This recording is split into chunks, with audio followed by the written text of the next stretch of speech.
Palavra da salvação. Glória a vós, Senhor.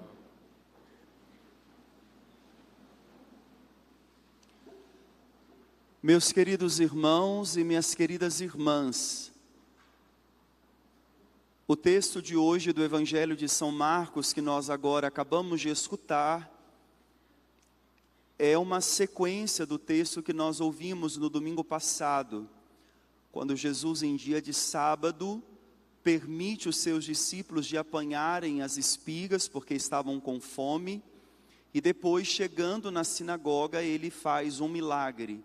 Ele cura um homem da mão seca. E eu não sei se vocês se recordam, tenho certeza que sim, que no finalzinho do Evangelho dizia que os mestres da lei, eles saíram da sinagoga para achar um meio de condenar Jesus à morte. Lembram disso? Pois eles saíram e voltaram.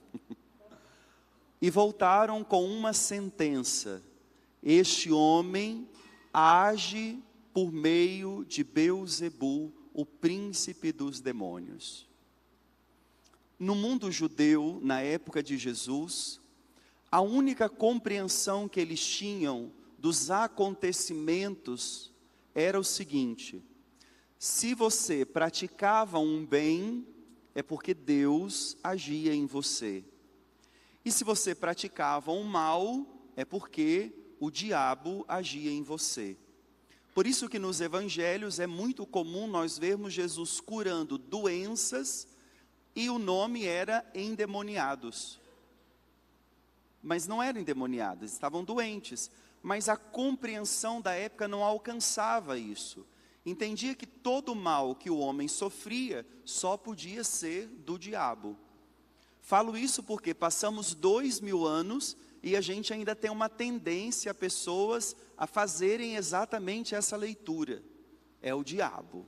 Isso aí é coisa do demônio.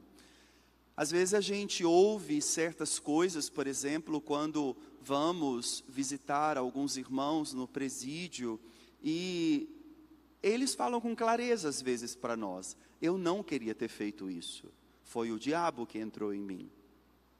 A gente entende o que ele está dizendo, mas a gente sabe que não é assim. Quando eu estou delegando a terceiros uma ação minha, eu saio da responsabilidade dela. E se eu não assumo a responsabilidade, eu não tenho como viver uma mudança. E esse é o problema que está aqui no Evangelho. Os mestres da lei saíram lá de Jerusalém, foram a Cafarnaum, porque a fama de Jesus já tinha chegado a Jerusalém, porque Jesus está fazendo o bem. Só que Jesus não lê na cartilha deles. Jesus não anda de acordo com os preceitos deles. Então, para eles não servem. Então, eles vão até a Cafarnaum, onde Jesus está um período residindo, e dizem: esse homem não vem de Deus. Agora, o que eles fazem, e isso é próprio de quem maquina o mal, ao sair da sinagoga, eles vão atrás de aumentar o grupo deles. Então, diz o Evangelho da semana passada que eles foram atrás dos partidários de Herodes, para que pudessem fazer a cabeça deles contra Jesus. Só que nós vimos hoje que eles não pararam aí, eles foram além. Eles em Cafarnaum fizeram com que as notícias que eles estavam propagando acerca de Jesus chegassem em Nazaré, a terra de Jesus, para os familiares dele. E qual foi a palavra que chegou lá em Nazaré? Jesus, que é daqui de vocês, parente de vocês, ele está louco. Ele está falando uns absurdos lá em Cafarnaum. Se vocês não forem lá e trazerem ele à força, eles vão acabar matando ele. O que a família faz? Imediatamente sobe para Cafarnaum. O texto de hoje começa exatamente com essa informação. Jesus foi para casa com os discípulos, a casa de São Pedro provavelmente, ali em Cafarnaum. Uma multidão estava em torno dele. Quando souberam disso, o quê? Que tinha uma multidão em torno de Jesus? Não. Quando souberam a fala dos mestres da lei. Quando souberam disso, os parentes de Jesus saíram para agarrá-lo. A palavra do grego original é para prender Jesus, pegar a força. Aqui a tradução não ficou boa, agarrar, não é isso. É prender a força. Nós vamos te trazer a força embora. Esse é o verbo original grego. Os parentes de Jesus saíram para agarrá-lo, porque diziam que ele estava fora de si. Fora de si. Vejam, vamos entender por que os mestres da lei estão com esse comportamento. E quem nos ajuda a entender isso é a primeira leitura que nós ouvimos hoje do livro do Gênesis, que é um texto riquíssimo, carregado de dados antropológicos. Mas aqui eu vou fazer uma passagem bem rápida sobre o texto. O texto de hoje começa com Deus que chama Adão, perguntando: onde estás? Deus desce o jardim, mas não encontra Adão. E detalhe, Deus não foi ao jardim para caçar Adão, porque ele tinha feito alguma coisa errada. É preciso que a gente entenda o que está antes disso daqui. O texto diz que todas as tardes Deus descia ao jardim e andava lado a lado com o homem. Para dizer o quê? Deus era amigo do homem. Eles eram íntimos, eles caminhavam juntos. Quando Deus fazia isso? Todas as tardes. E o que acontece agora? Deus continua fazendo isso. Ele foi atrás do homem, como ele fazia todos os dias. Só que agora alguma coisa mudou. Quando Deus chega no jardim, ele não encontra com Adão. Nós temos uma mentalidade de pensar que quando nós pecamos, Deus fica diferente com a gente. Não, Deus não fica diferente. Primeiro que Deus nunca fica diferente. Ele é o mesmo, ontem, hoje e sempre. Quem fica diferente somos nós. A gente tem a tendência de analisar e pensar a nossa relação com Deus com base nas nossas relações humanas. Quando alguém erra conosco, peca conosco, nós ficamos diferentes. A gente diz: eu não tenho sangue de barata, padre. Como se barata tivesse sangue, né? Eu não consigo ver a pessoa fazendo isso comigo e não consigo. Aí a gente acha que Deus faz assim. Então a gente fez uma coisa errada, ele olha para nós e diz: ah, mas eu vou te acertar. E se a gente fez uma coisa boa, diz: ah, que belezinha, ele até fez a leitura hoje na missa. Não combina isso com Deus, não tem isso. Ele é o mesmo, ontem, hoje e sempre. Ele vai atrás de Adão, como ele sempre fez. Deus sempre faz isso. Deus sempre vai atrás do homem, mesmo quando o homem não quer saber dele. Deus não deixa de ir atrás do homem. Mas uma coisa ele não faz: ele não arromba o coração do homem. Por isso, mesmo sabendo onde Adão está, mesmo sabendo com perfeição o que tinha acontecido, ele começa a chamá-lo. Adão, onde estás? Adão, onde estás? Com isso, o escritor sagrado está tentando ensinar para a comunidade hebraica que Deus está dando ao homem a oportunidade de apresentar-se. Mas o homem não faz isso. Como ele se comporta? Ele se esconde. Agora, gente, de quem que nós nos escondemos? De quem quer nos fazer o mal. A gente se esconde de quem não quer o nosso bem. Tem sentido Adão se esconder de Deus? Não. Mas por que ele faz isso? Porque com a experiência do pecado, tudo ficou invertido dentro do homem. Quando o homem faz a experiência do pecado, ele olha para o amigo e enxerga como inimigo. Olha para o inimigo e enxerga como amigo. Agora há pouco, Adão estava cara a cara com o mal. E agora ele esconde de Deus. Ele não pode se esconder de Deus. Deus o ama, é o seu melhor amigo. O acolhe sempre. Veja como nós fazemos muito isso na vida. Quando nós não estamos bem, a nossa visão fica confusa, perturbada. E nós trocamos aquilo que é o certo, aquilo que é o bem mais precioso, a família, os valores, por coisas fúteis. E achamos que estamos abafando.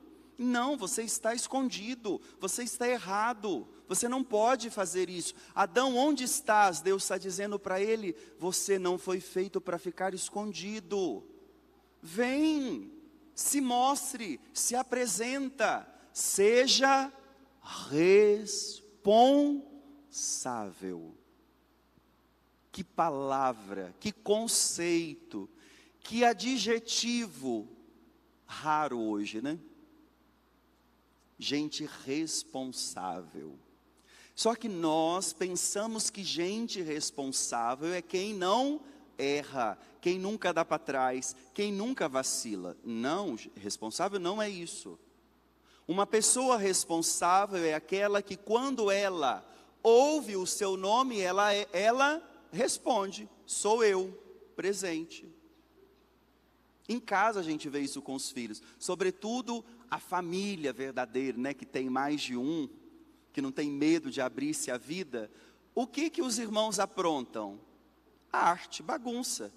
A hora que o pai e a mãe chegam, pergunta, quem fez isso daqui?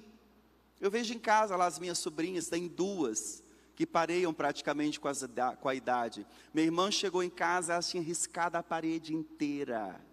A minha irmã olhou, quase deu um treco.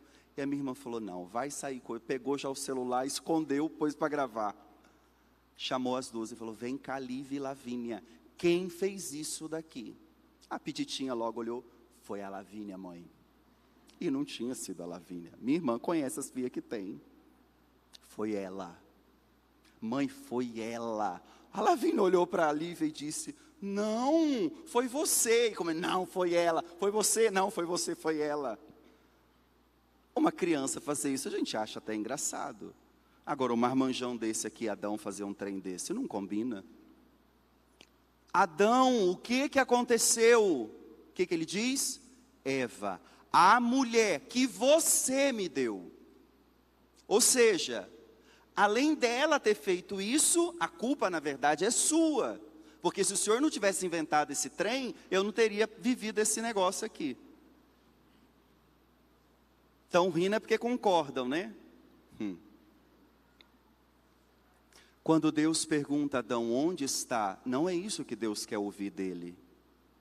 Quando Deus pergunta para Adão onde está, Deus está dando para ele a oportunidade de dizer, Senhor, eu estou aqui, envergonhado, porque eu fiz aquilo que eu não deveria ter feito. O Senhor tinha me explicado, o Senhor mostrou para mim, mas eu fui, eu não resisti.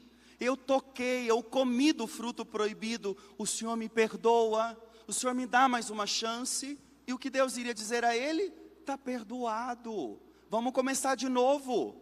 É isso que Deus quer de nós. Deus não está esperando perfeição de você. Deus só precisa que você assuma a sua fraqueza, o seu erro, e vira a página para ser uma pessoa nova.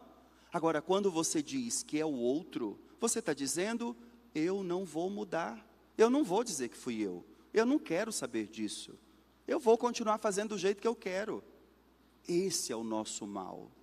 Esse é o nosso problema. Lembra o que Jesus acabou de dizer agora no Evangelho? Só um pecado não será perdoado. O pecado contra o Espírito Santo. Que pecado é esse, Padre? É aquele pecado que você diz a você mesmo, eu não vou mudar. Eu não vou mudar. Isso é pecado contra o Espírito Santo. Porque o Espírito Santo está pronto para te ajudar a mudar, a ser quem você tem que ser. Mas você tem que deixar, quando você diz, eu não mudo, você está dizendo, nem Deus pode comigo. E não nos esqueçamos, quem você é mesmo? Uma criatura. Baixa a bola. Vai para o teu lugar, Adão. Reconhece quem você é. O que aconteceu com você? Eu ouvi os teus passos. Mas todas as tardes você ouve os meus passos. Mas hoje eu tive medo. Ué, por que você teve medo? Eu estou nu, me envergonhei da minha condição. quem disse a você que você está nu? Porque Adão estava nu desde sempre. O que significa nu? Significa o nosso nada, o nosso vazio. Agora, por que você está com vergonha do seu vazio, da sua nudez? Você é isso. Quem colocou maldade dentro de você? Então você comeu do fruto que eu disse que não era para você comer. Veja o que o pecado faz conosco. E aqui, irmãos e irmãs, vamos entender.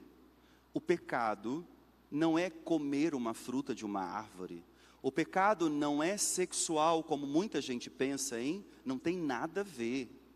Adão e Eva aqui já se conheciam no sentido de homem e mulher, até porque Adão e Eva, nós não estamos falando de duas personagens, nós estamos falando da criatura humana, homem e mulher.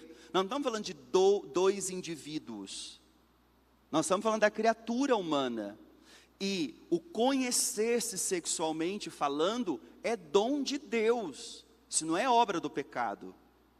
O pecado de Adão e Eva é querer ser Deus sem Deus. Qual foi a sedução da serpente?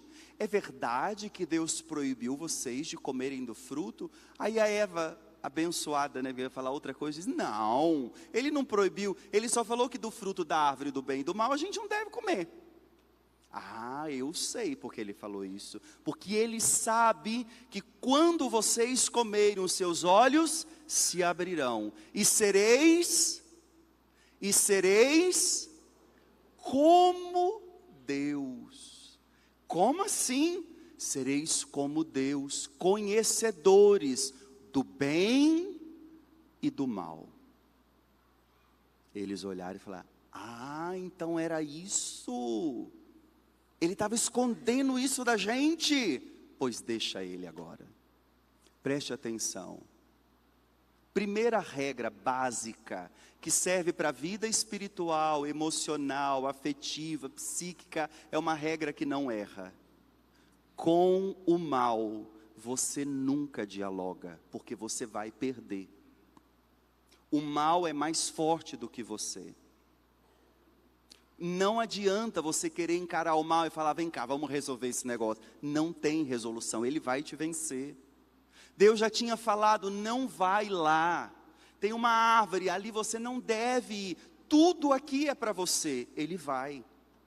E chegando lá, ele começa a dialogar de igual para igual. Você não pode fazer isso. Diante do mal não tem diálogo. Diante do mal você sai fora. Porque ele vai te vencer. Porque ele é astuto. Ele trabalha com coisa escondida. E nós não temos acesso a isso. Porque o mal, a essência do mal é espiritual. Alcança um mundo que eu não alcanço. Porque eu tenho uma dimensão espiritual. Mas eu não sou totalmente espiritual. Eu sou carnal. Eu tenho limites. Com o mal não se dialoga. Você vai perder. Não, é só um pouquinho. Não tem pouquinho. É sair fora. Quantos de nós já nos machucamos muito, porque achávamos que nós tínhamos o controle? Não tem o controle do mal. Só um que pode ir contra o mal, Deus, porque Ele não é criatura. O resto não pode com o mal. Segundo ponto, quando a serpente fala para Adão e Eva, sereis conhecedores do bem e do mal, isso seduziu o homem, porque ele diz, se eu conhecer o bem e o mal, eu vou ficar igual a Deus. Outra informação, o homem não pode conhecer o bem e o mal em totalidade e continuar ele mesmo. Só Deus pode isso, nós não. Porque no momento que eu conheço o mal me toca e me prejudica. Não tem como. Por isso, irmãos e irmãs, tem coisas que nós temos que admitir. Neste assunto eu prefiro ser ignorante. Tchau. Não quero saber disso. Porque à medida que eu tomar conhecimento, isso me afeta. A gente sabe disso com tudo na vida. Por isso, os nossos antigos sabiamente diziam para nós: o que os olhos não veem, o coração não sente. E a gente tem uma mania, né? Não, conta tudo para mim, eu quero saber tudo. Para com isso. Isso vai te prejudicar. Não tem que trazer isso. Não tem como você saber tudo e continuar me olhando como você está me olhando agora. Vai mudar. E não podemos isso. Então, vou mentir? Não, gente. Se é mal, se é pecado, é lá no confessionário que você tem que dizer e ponto final. Não é para outro lugar, não. Não vai dar certo isso. O homem não é capaz de conhecer o mal e continuar intacto. Ele não consegue isso. Adão se aventurou aonde ele não podia se aventurar. Mas o problema não é esse. O problema é a não responsabilidade. Foi a mulher que o Senhor me deu. Eva, o que aconteceu? Foi a serpente. Vejam, não querem mudar.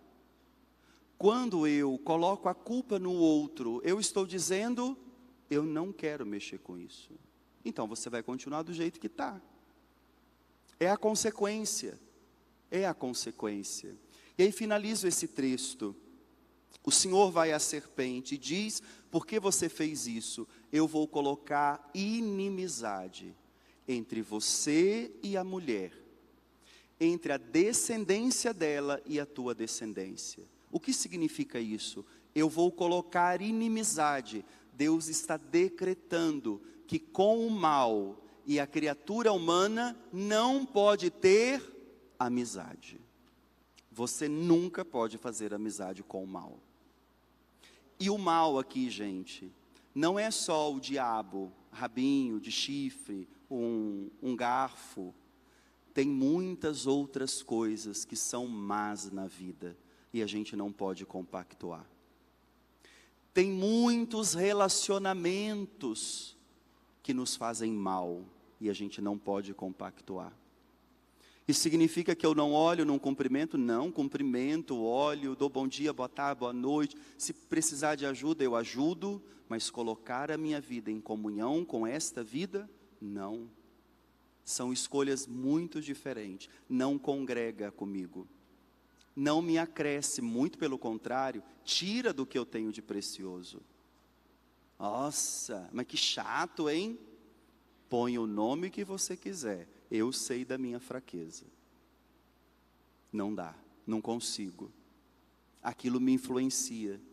Aquilo arranca as minhas forças. Aquilo tira os propósitos que eu tenho para o bem. Não compactuo. Colocarei inimizade entre a tua descendência e a descendência da mulher. E eles, padre, eles não receberam a sentença? Receberam. Qual sentença? Eles fizeram a escolha. Nós não queremos mudar. Tá bom. Eu vou continuar aqui com o jardim. Agora vocês não ficarão nele. Por quê? Porque vocês não querem. Não é Deus que põe o homem para fora. É o homem que diz que não quer a comunhão com Deus. Por que não quer? Porque não quer mudar de vida. Esse é o problema dos fariseus, dos mestres da lei. Eles não querem mudar. Eles estão ouvindo as pregações de Jesus, estão vendo os milagres que Jesus está fazendo, mas não deixa isso tocar o coração deles. Eles preferem dizer, ele está possuído por Beelzebul. Eu prefiro matar do que colocar crédito. Mas padre, mas por que eles não quiseram aderir a Jesus, se Jesus é uma bênção? Por que eles não quiseram, gente? Porque eles eram autoridade religiosa. E como autoridade religiosa, eles tinham o poder nas mãos. Deus tinha que ler na cartilha deles. A ponto que eles diziam se alguém podia ser curado ou não. Não Deus, eles. Quando Jesus curou o homem que vimos semana passada, eles disseram, não pode fazer isso. Como assim? Vejam, mudar significa dar a prioridade para Deus e não para mim. Mudar significa entender que eu não fui criado para o poder, fui criado para o amor. Nós precisamos entender isso, porque a vida nos provoca a constantes ciclos de mudanças. E quem não entra nisso, fica para trás. Não evolui, não cresce. Na comunidade paroquial isso é claro. Não pode ficar do jeito que você quer, tem que ser do jeito que Deus quer, do jeito que a igreja diz. Muita gente não quer isso. Preferem falar mal, preferem dizer, não gostei, do que olhar e falar, porque mesmo que eu não estou gostando, que está mexendo comigo, está me desinstalando, está tirando de um negócio que já há muitos anos já está com o meu tamanho, mas não pode ficar com o teu tamanho, tem que estar com o tamanho de Cristo. E para mudar, nós vamos ter que olhar e dizer, reconheço que eu preciso dar espaço para o outro. Eu preciso abrir ao que Deus quer. Inicialmente, isso parece morte. Mas quando nós nos abrimos à mudança verdadeira, isso gera em nós vida e vida em abundância. Meus irmãos e minhas irmãs, eu concluo a homilia deixando para nós, a começar de mim, um questionamento. Diante das nossas faltas, dos nossos erros,